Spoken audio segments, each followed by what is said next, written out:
welcome to Chetan Bharat Learning. Let's continue with our chapter. तो R is equal to rho L upon A. आज जो हमने formula किया ये आप याद रखेंगे. Where R is the resistance, L is the length, A is the area of cross section, and rho is a constant of proportionality which is called as the electrical resistivity of a material. Underline, rho is a constant of proportionality and it is called as the electrical resistivity of the material of conductor. अब next line में लिखा हुआ है the SI unit of रो या resistivity is Om metres. याद आया ओम? ठीक जी, हमने रेजिस्टेंस निकाल ली थी. ठीक है जी, तो हम जो है यहां पर इस रो का यूनिट निकालेंगे. अब देखो फिर से यहां पर क्या है, R is equal to rho L upon A. ठीक जी, तो R जो हमारी रेजिस्टेंस है ये है ओम्स में, रो का हमने यूनिट निकालना है, L लेंथ मीटर में होगी SI यूनिट, और एरिया किस में होता है, मीटर स्क्वायर में, अगर हम SI यूनिट्स ले रहे हैं तो. ठीक है जी, तो मीटर स्क्वायर और मीटर, ये मीटर एक कैंसिल हो गया. क्लियर, ये इधर चला जाएगा तो रो के यूनिट्स क्या आ जाएंगे, ओम मीटर. तो कुछ भी आपको क्रैम करने की जरूरत नहीं है, फॉर्मूला समझिए और वहां से यूनिट्स कैलकुलेट करना बहुत ही आसान बात है. क्लियर, तो यहां पर हमारे पास रो के यूनिट्स आ गए, SI यूनिट आ गया ओम मीटर्स. रो क्या है, रेजिस्टिविटी ऑफ द मटेरियल है, रेजिस्टिविटी ऑफ दैट कंडक्टर है. ठीक जी, और यह है एक कांस्टेंट ऑफ प्रोपोर्शनैलिटी जो हमने वर्कआउट किया. क्लियर, तो हमें अब ये चीजें समझ में आ गई. यहां तक अगर मैं हम चैप्टर को सम अप करें तो रेजिस्टेंस किस पे डिपेंड करती है, length of the conductor, area of cross section of the conductor and the material of the conductor. Clear, चलिए, it is a characteristic property of the material. Resistivity जो है हर material की अलग अलग होगी और ये कैरेक्टरिस्टिक प्रॉपर्टी होगी. The metals and alloys have very low resistivity. इसका मतलब मेटल अलॉयज क्या होंगे, गुड कंडक्टर्स होंगे. सो इनकी रेजिस्टिविटी है in a very low range, that is 10⁻⁸ ohm metres to 10⁻⁻⁶ ohm metres. So they are good conductors of electricity. Insulators like rubber, glass, their resistivity is very high, of the order of 10⁻12 to 10⁻17 ohm meter. ये आपके book में table भी दे रखा है, अभी हम इसे discuss करेंगे. Both the resistance and resistivity of a material vary with temperature. ये बहुत इंपॉर्टेंट है, ये याद रखेंगे. बट अभी हम इस चीज को डिस्कस नहीं करेंगे, हम हायर क्लासेस में डिस्कस करते हैं कि कैसे रेजिस्टेंस और रेजिस्टिविटी टेम्परेचर चेंज होने पर जो है चेंज होती है. बेसिक कॉन्सेप्ट आप ये समझ लीजिए कि टेम्परेचर बढ़ाने पर क्या होगा, काइनेटिक एनर्जी बढ़ जाएगी, और उसके बढ़ने पर जो मूवमेंट ऑफ इलेक्ट्रॉन्स है वो इंक्रीज हो जाएगी, तो करंट इंक्रीज होगा. और अगर करंट चेंज होगा तो रेजिस्टेंस तो ऑब्वियसली चेंज हो रही है, रेजिस्टेंस चेंज हो रही है तो करंट चेंज हो रहा है, they are interrelated. Clear, तो table 12.2 reveals the resistivity of an alloy. Alloy क्या होता है, a mixture of two or more than two metals. ठीक, so it is generally higher than that of its constituent metals. एक alloy की resistivity हमेशा higher होती है as compare to those of to the individual metals of which it is made. ठीक है जी, so alloys do not, ये underline कर लीजिए, ये क्वेश्चन पूछा जाता है.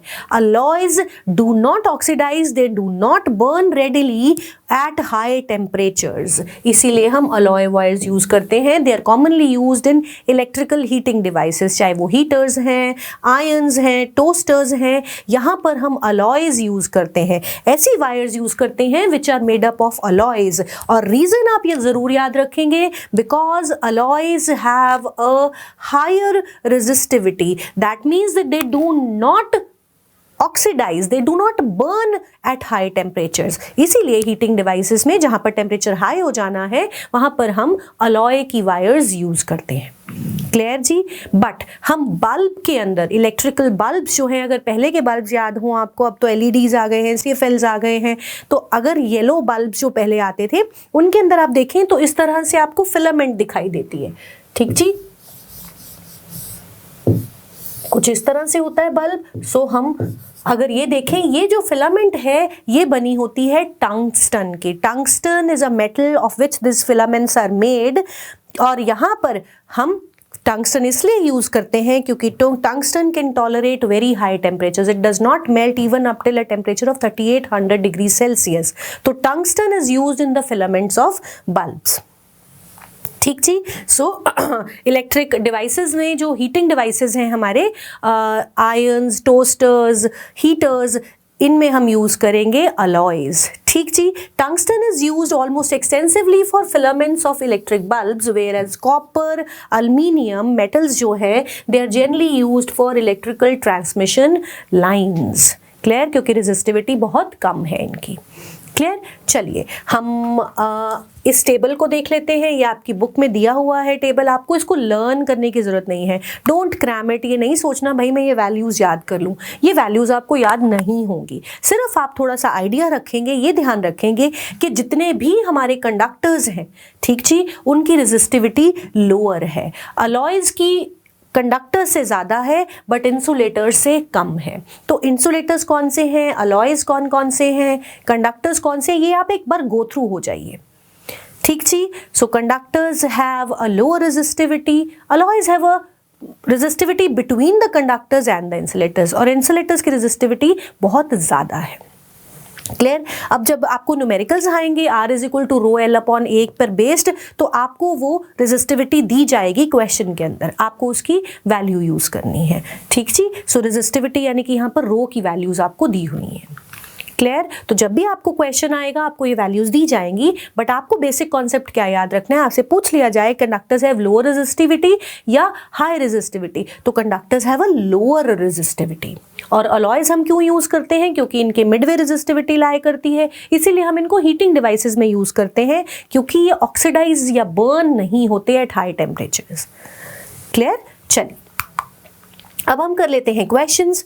On what factors does the resistance of a conductor depend? अभी हमने करा कंडक्टर की रेजिस्टेंस किस किस पर डिपेंड करती है, length of the conductor, area of cross section of the conductor and the material of the conducting wire।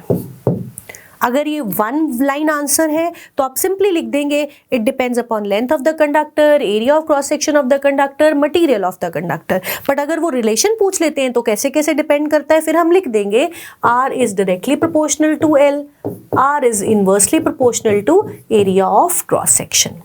तो देख लेंगे क्वेश्चन 1 मार्क है या 2 मार्क है। ठीक जी। चलिए, will current flow more easily through a thick wire और a thin wire of same material. अब यहां से हमारा आंसर आ जाएगा।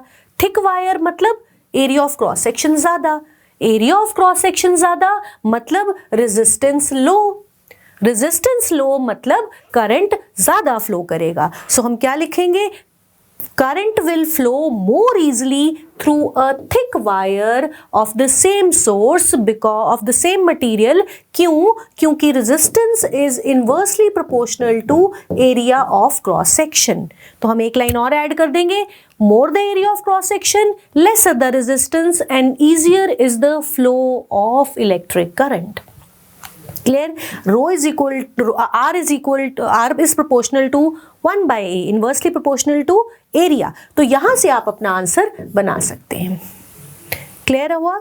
चलिए, late the resistance of a electric component, मेरे को let me clear the screen so हम इस क्वेश्चन को अच्छे से पढ़ पाए। अपनी बुक्स में देख लीजिए आप। Let the resistance of an electrical component remains constant while the potential difference across the two ends of the component decreases to half its former value. R same है पर पोटेंशियल डिफरेंस यानी कि जो V है वो half हो गया है। अगर इनिशियल V जो है वो V है और जो न्यू वोल्टेज है वो that is V/2। So what change will occur in the current through it? तो R सेम है, इसमें ये तो बहुत आसान हो गया। This is somewhat related to Ohm's law. ठीक है, तो हमने क्या किया था, V is directly proportional to I। ठीक, तो अगर वोल्टेज हाफ हो रही है दैट मीन्स करंट भी हाफ हो जाएगा। सिंपल लिखेंगे, according to Ohm's law V is directly proportional to I। So if the potential difference is reduced to half the current will also be reduced to its formal value. ठीक है जी। So what change will occur in the current through it? It would be reduced to half. Simple Ohm's law से आप इसको एक line में लिख देंगे। क्लियर? चलिए, wire coils of electric toasters, electric ions made up of N alloy rather than a pure metal, किसी भी अलॉय की बनी होती हैं इलेक्ट्रिक टोस्टर्स, इलेक्ट्रिक हीटर्स की वायर्स। तो क्यों? रीजन फिर वही, alloys do not oxidize rapidly, they do not burn rapidly even at high temperatures, and they have resistivity in between the conductor and insulators. तो हमेशा हम heating devices में alloys की बनी हुई wires ही use करते हैं, coils use करते हैं।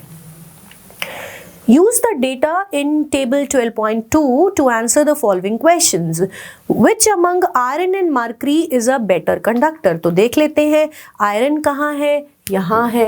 मर्करी कहाँ है? यहाँ है। तो कौन बेटर कंडक्टर है? जिसकी रेजिस्टिविटी लो वो बेटर कंडक्टर। तो आयरन है 10 × 10⁻⁻8 एंड मर्करी है 94 × 10⁻⁻8। तो मर्करी की रेजिस्टिविटी बहुत ज़्यादा है, इसका मतलब मर्करी जो है वो बेटर कंडक्टर नहीं होगा, आयरन बेटर कंडक्टर होगा। क्लियर? चलिए नेक्स्ट क्वेश्चन देखेंगे। Which material is the best conductor? Obviously the metals are better conductors because their resistivity value is lesser, right? तो इस पार्ट में हम यहीं तक क्वेश्चंस करेंगे, नेक्स्ट पार्ट में हम इसके आगे का चैप्टर करेंगे। Okay, thank you.